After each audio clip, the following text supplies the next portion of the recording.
Thanks for making the Locked On Ole Miss podcast your first listen every day. We're free and available wherever you get your podcast, including YouTube. We're part of the Locked On Podcast Network, your team every single day.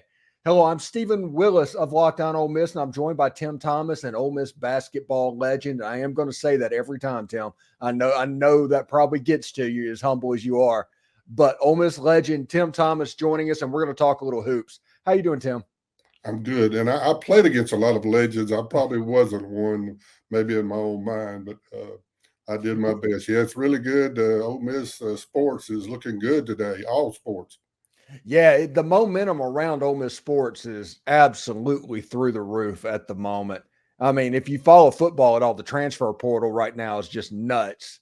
And as you listen to this, Walter Nolan should be getting on campus, who is the top player to ever go into the transfer portal.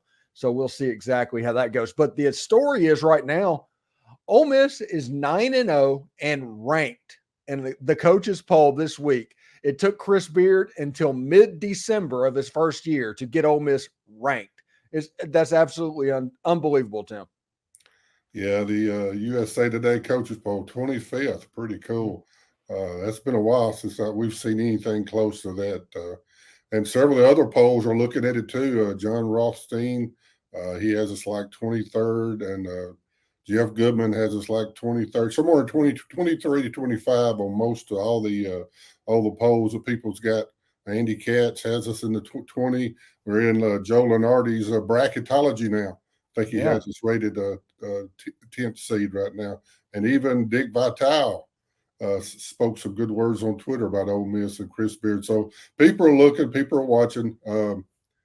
I like Chris Beard in his post-game interview against UCF. He might have mentioned that we were getting, no one was talking about us much, and chip on their shoulder. And I think he always has a chip on his shoulder, but it was good to see, good to hear. And we just got to go get Cal and not start reading all the headlines. We're going to go play Cal in San Antonio and get that win also. You know, it's really interesting to me. When Ole Miss has won a lot of these close ball games, I think they're 5-0 in these games this season. And at a certain point, Tim, this isn't necessarily a luck thing. This is almost a skill from this Ole Miss basketball team to be able to win games like this. Coach Beard is cool, calm, and collected on the sideline. And his players emulate that. They see he's like that. They understand he has faith in them. And he believes in these guys. And when he recruited these guys, so he knew what he was doing. And they are very good. You talk about Flanagan. He's a bucket. And he may have an off game here and there, but we got people to back him up.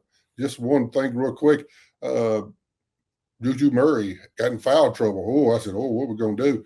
Nunez came in and played 17 great minutes. Didn't score any. I think he had 4 assists and made some good plays and 0 turnovers. Awesome.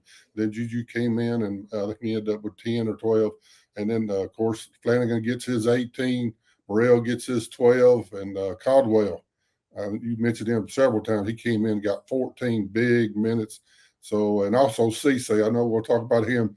He may be starting really soon the way he's showing out. Yeah, I think of the 7-footers, he is probably the better of the two. They're both good. Jermaine Sharp is a good player as well. Although I will say this, the Rebs are 9-0, but the team has rebounding problems. We'll just put it like that. For a team with 2 7-footers, they have trouble rebounding the ball. And almost it seems like they have trouble. I don't know. They kind of freak out. The ball gets weird and squirrely and ends up going to one of the other team's players. There's some weird type situations going on, but I think the rebounding needs to get a little bit better, not at the expense of the other stuff, I don't think, because nobody's gotten us yet, although somebody probably is. But I think those rebounding woes, that's probably the biggest worry that Ole Miss basketball fans should have about this team. Excuse me, it has a lot to do with all the threes that the other team was shooting. Some of these teams shoot a big number of threes, and if they miss them, which they did, they bounce way out. And a lot of times it's hard to get your hands on them, and they got a good chance as you do unless you block out really well. And sometimes we don't. Some of our guards out there, instead of blocking out, they just turn around and try to go get the ball, and that don't work against some of these teams. Some of these teams are really good. We played some good team, NC State, Memphis. They beat everybody in the SEC besides us. So it's and let's talk about CC and Sharp. Yeah, 7-1, 7-5. I'm not sure of the issue. It's just effort. It's effort, blocking out and going getting the ball. Sharp is not very strong, so he gets kind of pushed around. But that's got to improve. CC, I think, did his part. He had like 4 rebounds. He played well. Together, I think they had, we were talking about they did get 10 points. I think CC had 8, Sharp had 2, so that's 10. And then the rebounds, they had several rebounds together. So we can put them together, and if we can get one good player, and if you put CC and Sharp together, that'd be 5 people at double figures in points, counting Caldwell and Sharp and CC to 10 points. So that's what Beard is looking for, consistency, and people all helping out, all doing their part. Not someone like last year, maybe Morrell scoring 30 and no one else even getting 10. That's what he's looking for. And this, they kept UCF from hitting these threes. I think it was 18% on their threes. So that's a lot of time why you got all those bounce out rebounds. It's hard to retrieve. They did this basketball team in general has done a decent job at defending the 3-point shot over the course of this year. For whatever reason, Kermit preached it too. Kermit was all about the defensive as well, but it appears this team is just a little better of pressing out on those outside jump shooters. It's at no middle defense, the way he's got it going. He's, we talked about he gets them to go to one side or the other, and they are out there on these guys. They don't get too close because they won't get run around, but they get up there real close and get into these guys. And it's hard to make a 3, and a lot of times they'll force them. Some of these guys, they want to hit the 3 so bad, they'll force them. And but he's got this defense playing really well. He praised them after the game that how well they did against this team. And he's got it really going right now. I just hope we don't, get the fat head or big head and go to San Antonio and let Cal, because any of these teams could beat us.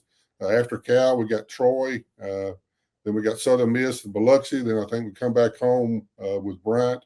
And so any of these teams are pretty decent. They're not great, but they're really good. And on any given night, they can beat you. So Beard, I got faith in him to keep their head right, keep their thoughts right. They got to take a nice little trip down to San Antonio, give them a little time together. I feel good about it. Yeah, and the second edition of the SEC ACC Challenge with the Cal Golden Bears playing the Ole Miss Rebels in San Antonio. Just Cal going to the ACC. I don't know if I'll ever be able to get my head around that one. Yeah, that's going to be interesting, especially in football. We think about football, how some of those changes are going to be really in basketball. It's going to be so interesting. Texas and Oklahoma and the SEC, that's going to get for real. So I'm looking forward to it. Yeah, it should be really good. So the Cal Golden Bears in San Antonio, I think it's going to be in the home of the San Antonio Spurs. I think that's where the game's being played. I think Cal is 3-5 at the moment. This is the game that Cal can win. They're good enough to do it. They have Power 5 level players, but this is a game just like the rest of the non-conference game that Ole Miss is going to be expected to win. How do you see this game versus Cal going? Yeah, they've lost some close ones just looking at their scores. I don't know a lot about them. They have one guy, a big guy in the middle that everybody wanted out of the portal. Hard to say his name. It's pretty interesting, kind of like that Princely guy. Hard to say his name, but their coach is what I look at. Mark Madsen. They call him Mad Dog Madsen. He was like really from good Stanford. Yeah, that's him. That's the coach. Yeah. He was at Utah Valley last year, and they had a really good year. I assume Utah Valley's in Utah, right? But I'm not even sure where they're. But he had a good season, and he's their head coach, first year coach, kind of like Beard, and he has his own way. He was with the Lakers for several years. I think he won a couple NBA titles or helped win a couple of titles with the Lakers. So he's been around. He's coached a lot of places like Beard. He's been around. He knows how to play. He's hard-nosed. And it's going to be a tough game, neutral court. So I think we got the edge. We'll see what happens. Yeah, and just so everybody knows, let's see. On Wednesday, there's a player that sued the NCAA because they denied a second transfer waiver. and the player got a temporary restraining order against the NCAA. So it looks like the player is going to win that. The reason I bring that up is with Brandon Murray still out there, Ole Miss fans should probably pay attention to what's going on in this space and how it's going to proceed lately. I think the end game for this, Tim, is basically unlimited transfers and all NIL. It's going to be basically a free for all. I think that's the end game. But in the meantime, getting there, Brandon Murray getting that waiver, because if Brandon gets eligible, if Ole Miss gets the waiver for Brandon Murray, this basketball team's ceiling goes up significantly. Yeah, I didn't know about that, what you're just talking about. We've talked about it maybe several months ago. We talked about that. I figured the NCAA would kind of let, whoever, whatever, but they've tried to, whatever little power they got left, I guess they tried to enforce it to try to keep some of these kids, kids, 22-year-old kids, keep them from their dream or where they want to go. And kind of like the NIL, I think they'll end up giving in. I hope so. Yeah, you're right. He's the real deal. I'm so hoping we can get him soon, maybe this week. Brandon Murray can make a significant difference. Like we talked about, most of these guys now are saying we're going to get into the NCAA tournament. But like we said, Brandon Murray, we could get on a significant run. Not sure how far this first year, but we got some good guys. Cisse, he came in and made some plays. He knocks the ball around, and those 2 blocks at the end of the game were they were big plays. That was worth all the NL money they gave him. He made 2 great plays.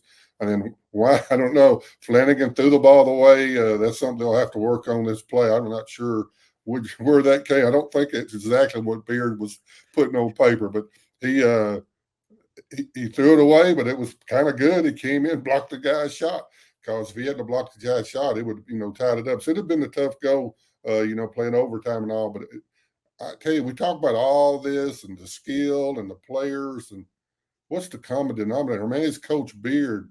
He's the real deal. And all these little close games, how do they pull these out? How are they doing this? Coach Beard is the difference. He is the guy that keeps them calm and cool and collected. And then when the time end of the game, he has confidence. They have confidence. And that's why we're winning these games. That's my opinion. Thanks for making the Locked On Ole Miss podcast your first listen every day. We're free and available wherever you get your podcast, including YouTube. We're part of the Locked On Podcast Network, your team every single day. Tim Thomas, thank you very much for joining us, and we'll talk to you next week, buddy. All right, good deal. Thank you, Stephen. Have a good one. All right, you too.